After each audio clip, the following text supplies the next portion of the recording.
안녕하세요. 크리스탈입니다. 오늘은 미국의 작가 루이자 올컷의 작은 아씨들로 함께 하시겠습니다.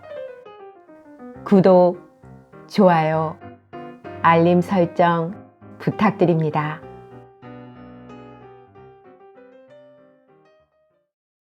마치 할머니의 공로.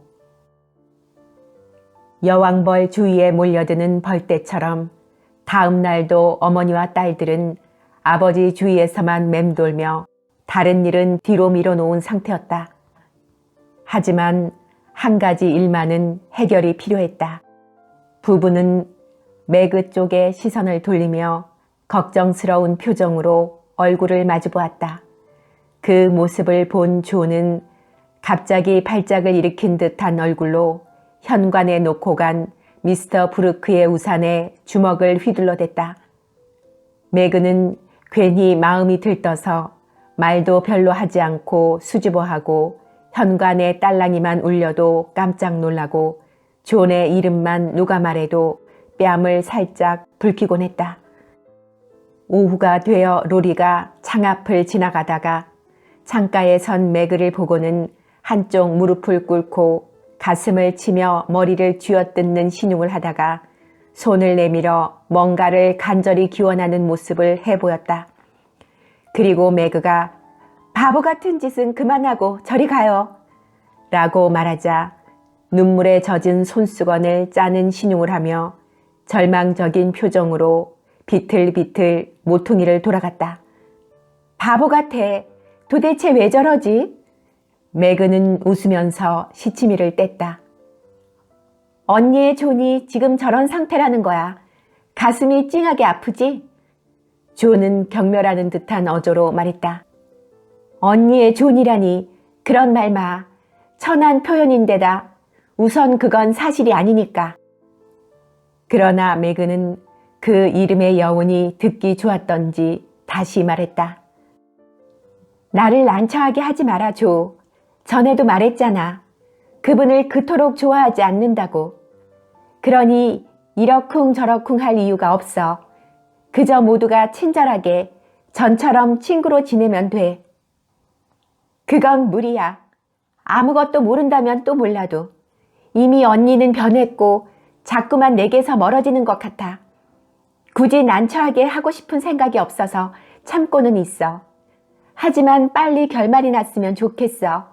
그럴 생각이라면 척척 일을 진행시켜서 끝장을 내버려. 조는 기분이 상한 듯이 말했다. 내가 먼저 무슨 말을 하니? 저쪽에서 먼저 얘기해 오기 전에. 그리고 아빠가 난 아직 어리다고 하셨다니까 그분은 말하지 않을 테고. 매그는 아버지의 아직 어리다는 의견에 별로 찬성하지 않는 듯 했다. 하지만 만일 그가 무슨 말이라도 한다면 어떻게 대답해야 좋을지 몰라서 당황한 나머지 싫어요 하는 대신 그 사람의 뜻대로 되어버릴걸? 난 그렇게 바보가 아니야. 어떻게 대답해야 할 것인가쯤은 다 알고 있어. 미리미리 다 생각해 두었어. 매그가 무의식 중에 보인 도도한 태도에 조는 미소 지었다. 그 미리 연습했다는 것을 한번 들어볼까?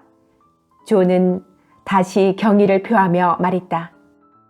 좋아. 너도 이제 16이니까 내 상담력이 되어도 좋은 나이야. 그리고 내 경험은 머지않아 내 자신이 이런 문제에 부딪혔을 때 다분히 도움이 될 테니까. 그런 생각은 전혀 없어. 다른 사람이 연애하는 것을 곁에서 바라보는 것은 재미있지만 정작 내 차례가 되면 꽤 웃길걸? 조는 생각만 해도 징그럽다는 표정이었다. 그렇지 않을 거야. 만일 내가 누군가를 좋아하게 되고 그 사람도 너를 좋아한다면. 매그는 혼잣말처럼 말하며 앞에 오솔길을 보았다. 그 사람에게 어떻게 대답할 것인지 얘기해 준댔잖아.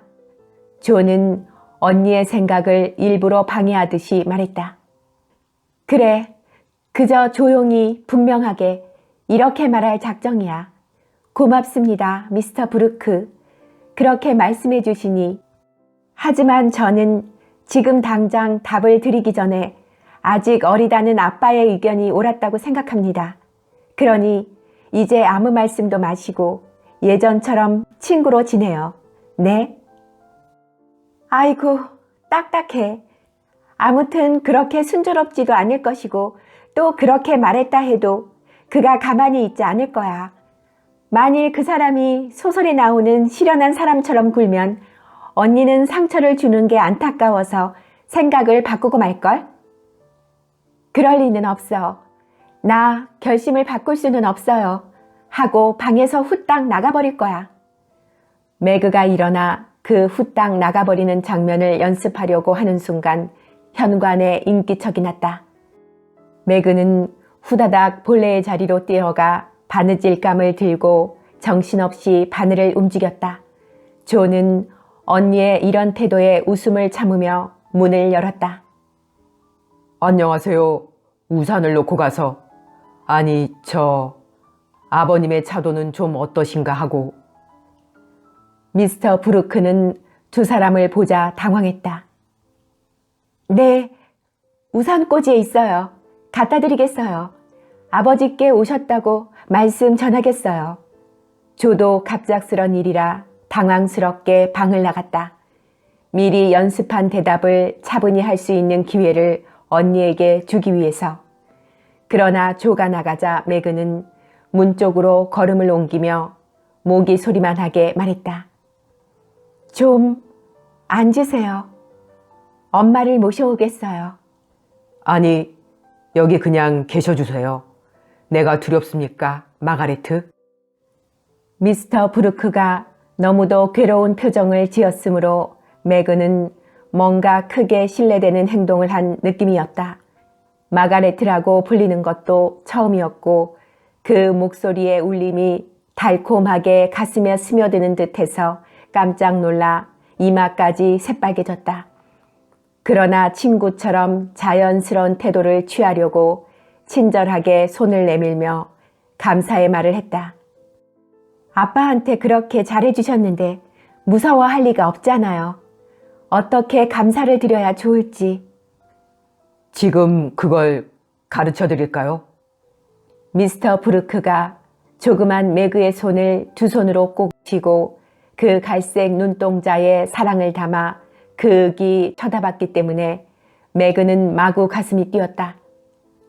아니, 안 돼요. 그것은 말씀 않는 편이. 잡힌 손을 빼려고 하면서 매그는 정말 겁먹은 듯이 말했다. 그렇게 걱정 않으셔도 됩니다. 다만 나를 조금은 생각해 주시는지 어떤지 알고 싶을 뿐입니다. 매그, 나는 당신을 쭉 생각하고 있어요. 바야흐로 분명하게 거절해야 할 때인 것이다. 하지만 매그는 미리 연습해 두었던 말을 까맣게 잊고 말았다. 잘 모르겠어요. 하고 들릴 듯 말 듯하게 말했으므로 조는 매그의 입가에 귀를 갖다 대어야만 할 형편이었다. 조는 기쁜 미소를 띠며 포동포동한 손을 꼭 쥐고 더욱 간절하게 말했다. 생각해 봐 주세요. 아무래도 알고 싶어요. 일도 손에 잡히질 않아요. 언젠가는 이 마음을 알아주실 날이 있을지 없을지 알기까지는. 전 아직 어려요. 매그는 말을 더듬었다. 기다리겠습니다. 그러다 보면 당신도 나를 좋아하게 될지 모르니까요. 그것도 어려운가요? 그야 어려운 일은 아니지만. 매그, 언제까지고 기다리겠어요? 존이 매그의 다른 한 손도 잡아버렸기 때문에 그녀는 얼굴을 돌릴 수도 없었다. 매그는 용기를 내어 그의 얼굴을 살짝 훔쳐보았다. 그 눈동자에는 기쁨이 넘치고 입가에는 성공을 의심하지 않는 사람의 만족한 미소가 떠올라 있었다. 매그는 순간 발끈하게 약이 올랐다. 순진하기만 하던 그녀는 갑자기 남자를 휘어잡아 보고 싶은 묘한 욕망에 잡혔던 손을 잡아 빼고는 느닷없이 말했다. 그럴 마음은 전혀 없어요. 돌아가 주세요. 나 혼자 있고 싶어요. 가엾게도 미스터 브루크는 상상 속의 성이 와르르 무너지는 듯한 표정이 되었다. 매그의 이런 태도는 처음 보았기 때문에 깜짝 놀랐다. 정말입니까? 지금 말씀하신 것이? 성큼성큼 걸음을 옮겨놓는 매그에게 매달리듯 물었다. 네, 정말이에요. 아빠도 아직 어리다고 말씀하시니 생각해보고 싶지도 않아요. 기다리는 것도 안 되겠습니까? 매그? 아까의 말은 당신답지 않아요. 나답든 나답지 않든 이제 내 생각은 말아주세요. 그 편이 좋겠어요. 연인을 괴롭히고 자기의 힘을 시험해 봄으로써 묘한 만족감을 맛보면서 매그는 말했다. 그는 침통한 표정으로 슬픈 듯이 매그를 바라보았는데 그 모습이 너무도 괴로워 보였기 때문에 매그는 자신도 모르게 태도가 누그러질 것 같았다. 때마침 마치 할머니가 불쑥 나타나지 않았더라면 그 뒤 어떻게 되었을지 필자로서도 예측할 수가 없다. 마치 할머니는 조카를 만나고 싶어 달려왔던 것이다. 산책을 나왔다가 로리를 만나 조카가 돌아온 것을 전해들은 이 노인은 모두를 놀라게 해주려고 몰래 슬쩍 들어섰다. 확실히 둘은 너무 놀랐다. 그것도 보통 놀란 정도가 아니고 매그는 유령을 만난 듯이 안색이 변했고 미스터 브루크는 서재로 달아났다. 아니, 이건 도대체 어떻게 된 일인가? 마치 할머니는 창백한 얼굴을 한 청년에게서 새빨개진 처녀 쪽으로 얼굴을 돌리며 손에 들었던 지팡이를 땅땅 올렸다. 아빠의 친구예요. 정말 몰랐어요. 오실 줄은 전혀 몰랐기 때문에. 매그는 곧 시작될 설교를 직감하며 말했다. 그런 것 같군. 마치 할머니는 이렇게 말하고는 털썩 자리에 앉았다. 그런데 그 아버지의 친구란 사람은 무슨 말을 해서 너를 모란 꽃처럼 새빨갛게 만들었니? 아무래도 좋지 않은 일이 시작된 것 같구나. 어디 얘기 좀 해봐. 지팡이가 또다시 땅 했다. 그저 얘기하고 있었어요. 미스터 브루크는 잊고 간 우산을 가지러 왔어요. 매그는 진심으로 미스터 브루크와 우산이 무사히 집을 빠져나가면 좋겠다고 생각하며 말했다. 브루크라고? 아, 그 애의 가정교사구나. 다 알고 있어. 조가 너의 아버지가 내게 보내온 안부 편지를 읽어줄 때 필요 없는 대목까지 읽어주었단 말이야. 그래서 전부 자백을 받았어. 설마 너 승낙할 생각은 아니겠지? 정말 불쾌하다는 듯이 노인은 떠들어댔다. 쉿, 들려요. 엄마를 불러올까요? 매그는 어찌할 바를 몰라 하며 말했다. 아니, 천천히 해도 좋아. 그보다는 너한테 말해둘 게 있어.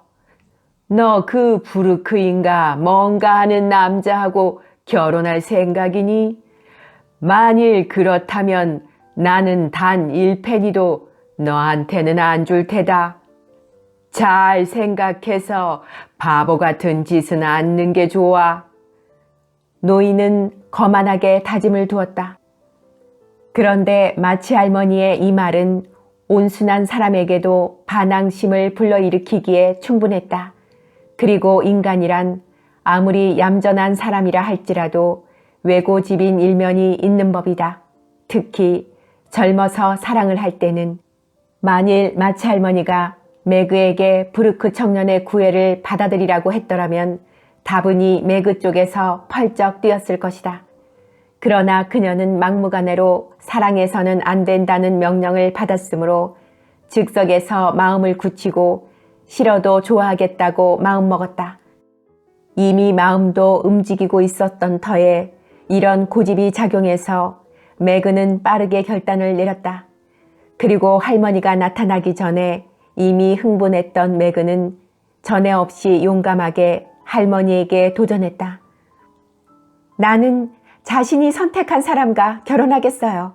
할머니의 돈은 할머니 마음대로 하시면 돼요. 한 발자국도 양보 않겠다는 듯이 매그는 고개를 반짝 들고 말했다. 이건 놀랐다. 나의 충고에 대해 그런 대답을 해도 괜찮을까? 곧 후회할걸. 통나무 집에서 살아보면 사랑이 문제가 아니란 것을 알게 될 거야. 하지만 좋은 집에서 살면서 그런 생각을 하는 것보다는 낫다고 생각해요. 매그는 지지 않았다. 마치 할머니는 안경을 꺼내어 매그의 얼굴을 찬찬히 훑어보았다. 매그는 정신이 없었다. 갑자기 용기가 생겨 존을 변호하고 그를 사랑할 권리를 주장하는 것이 기뻤다. 마치 할머니는 얘기를 잘못 시작했음을 깨닫고 잠시 쉬었다가 다시 시작하며 되도록이면 평온한 어조로 말하려 노력했다. 매그야, 잘 생각해서 내 충고를 받아들여라. 이것도 다 너를 위해 하는 소리야.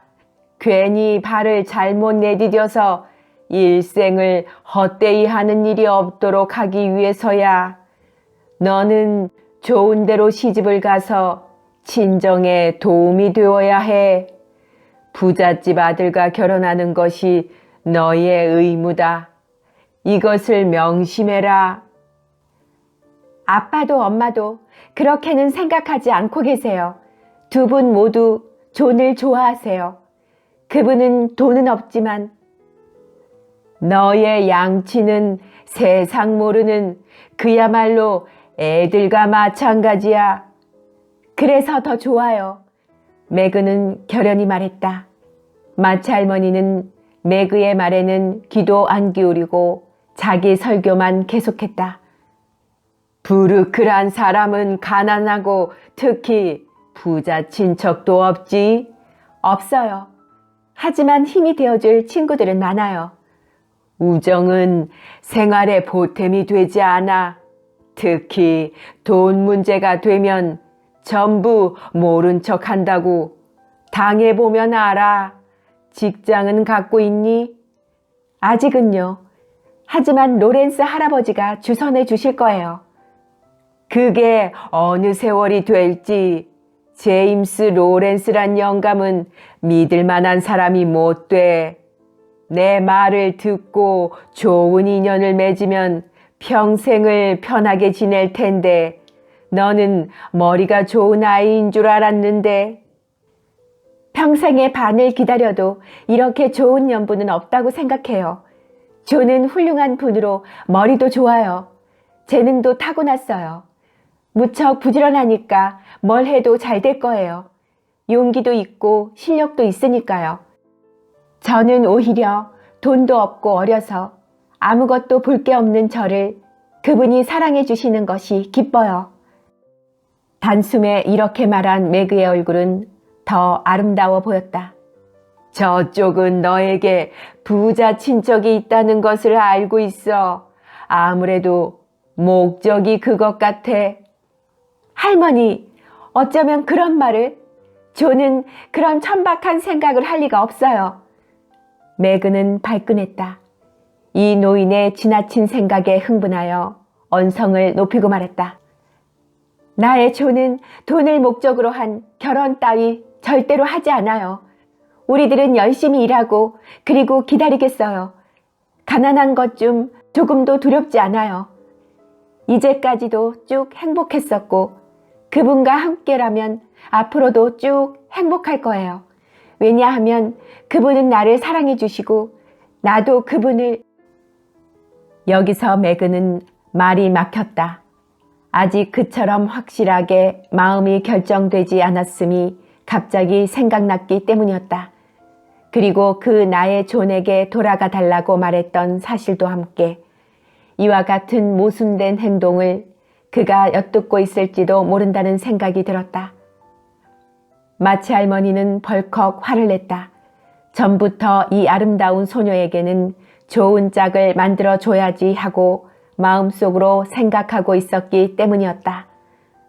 그래, 그럼 난 이 일에서 완전히 손을 떼야겠군. 너도 고집불통이구나. 이 바보 같은 짓으로 내가 생각한 것 이상으로 많은 것을 잃어버렸어. 가야지. 너한테 이처럼 실망을 하고는 아버지의 얼굴을 볼 기운도 없어. 너의 그 미스터 브루크인가 뭔가 하는 친구가 잘 보살펴 줄 테니까 너하고도 이젠 마지막이야. 노인은 문을 꽝 닫고 나가더니 무서운 속도로 마차를 몰고 돌아가 버렸다. 혼자 남은 매그는 울어야 좋을지 웃어야 좋을지 몰라서 막연히 서 있었다. 그리고 정신을 차려보니 어느새 미스터 브루크가 눈앞에 서 있었다. 다 들었어요, 매그. 나를 변호해 주어서 고마워요. 나는 오히려 마치 할머님께 감사드려요. 당신이 나를 조금은 사랑하고 있다는 것을 증명해 주었으니까. 할머니가 당신을 나쁘게 얘기할 때는 어느 정도인지 몰랐어요. 매그는 말했다. 그럼 돌아가지 않아도 좋습니까, 매그? 이렇게 행복에 젖어 있어도 괜찮을까요? 지금 연습한 것처럼 분명하게 말하고 후딱 퇴장할 절호의 찬스가 다시 왔다. 그러나 매그는 그것을 깜빡 잊고 조의 말을 빌리자면 돌이킬 수 없는 우행을 저질러 버린 것이다. 그녀는 가느다랗게 네, 존 하고 말하고 그의 가슴에 얼굴을 묻고 말았다. 마치 할머니가 돌아간 뒤 15분 후에 존은 살짝 아래로 내려와 거실 문 앞에 서서 아무 소리도 들리지 않는 것을 확인하자 만족스럽게 미소 짓고 속으로 중얼거렸다. 처음에 얘기한 대로 쫓아버렸구나. 이것으로 한 가지 문제는 끝났어. 어디 얘기나 좀 들어볼까? 꽤 우스울 거야. 그러나 가엾게도 존은 완전히 배신을 당했다. 눈앞의 광경에 깜짝 놀라 눈은 휘둥그레지고 입은 쩍 벌어지고 문 앞에 못 박힌 듯이 서버렸다. 쫓겨났을 적을 약올려주고 능글맞은 연인을 격퇴한 언니에게 박수를 보내려고 생각한 참이었는데 그 적이라는 작자가 태연히 소파에 앉아있고 언니는 그 무릎에 앉아 애교를 떠는 모습이라니. 존은 여간 쇼크가 아니었다. 찬물을 뒤집어 쓴 듯이 훅 하고 느꼈다. 정말 숨이 막히는 느낌이었다. 이 묘한 소리에 연인들은 놀라 조를 돌아보았다. 매그는 펄떡 일어나 부끄럽지만 자랑스러운 듯한 표정을 했다. 게다가 그 남자라고 늘 조가 부르던 인물은 태연히 웃으며 기절초풍하게 놀란 조에게 키스하고 시치미를 떼고 말하는 게 아닌가. 우리들을 축복해 주십시오. 우리들의 조. 최후의 일격이었다. 아무리 봐도 너무했다. 조는 마구 두 팔을 휘저어 불만의 뜻을 나타내고는 그냥 자취를 감추고 말았다. 2층으로 뛰어올라가 비탄에 젖은 목소리로 부르짖으며 두 병자를 놀라게 했다. 빨리 누가 좀 아래로 가봐요. 존 브루크가 끔찍한 짓을 하고 매그는 그걸 좋아하고 있어요. 마치 부부는 황급히 방을 나갔다. 한편 존은 침대에 몸을 던지고 이 무서운 뉴스를 베스와 에이미에게 얘기하면서 울고 소리치고 했다. 그러나 동생들은 그것을 실로 흥미로운 사건으로 생각했다. 마침내 두 동생으로부터 전혀 위로받지 못한 존은 다락방으로 올라가 쥐들에게 이 한을 털어놓았다. 그날 오후 거실에서 어떤 얘기가 있었는지 딸들은 아무도 알지 못했다. 그러나 그 회담은 꽤 활발히 진행되어 미스터 브루크는 평소의 얌전한 태도와는 달리 능란한 말솜씨로 부부를 설득하는 데 성공했다. 그가 매그를 위해 설계하고 있는 미래에 대한 설명이 채 끝나기도 전에 저녁 식사에 딸랑이가 울렸다. 그리고 매그를 자랑스럽게 호위하며 들어선 존을 보고 두 사람이 진정으로 행복함을 알자 그처럼 펄쩍 뛰던 조도 모든 울분을 까맣게 잊고 말았다. 에이미는 존의 매그에 대한 자상한 행동과 매그의 의젓한 태도에 크게 감명을 받았고 베스는 멀리서 생글생글 축복을 보냈다.